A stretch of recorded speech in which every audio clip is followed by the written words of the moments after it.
ವಿಶೇಷ ಸೂಚನೆ ಇರ್ತಲ್ಲ, ತಿಳುವಳಿಕೆ. ಈಗ ನಾವು ಕೊಡ್ತಾ ಇರೋ moment 2 in 1 cold and hot.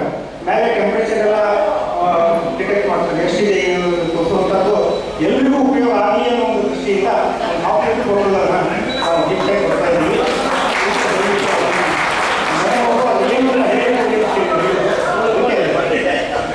ಇದು ಉಪಯುಕ್ತವಾದ ನಿರ್ವಹಣೆ ಮಾಡಿಕೆ, ಸುಮ್ಮನೆ ಸುಮ್ಮನೆ ನೀರು ಸ್ಟೋರ್ ಮಾಡ್ಕೊಳಕ್ಕೆ ಅಂತ ಅನ್ಕೊಳ್ಬಾರ್ದು ಅಂತ ಅವ್ರಿಗೆ ಹೇಳಿದೆ. ಏನಕ್ಕೆ ಅದು ಏನು ಸ್ಪೆಷಲ್ ಆಗಿ ಇದೆ ಅಂತ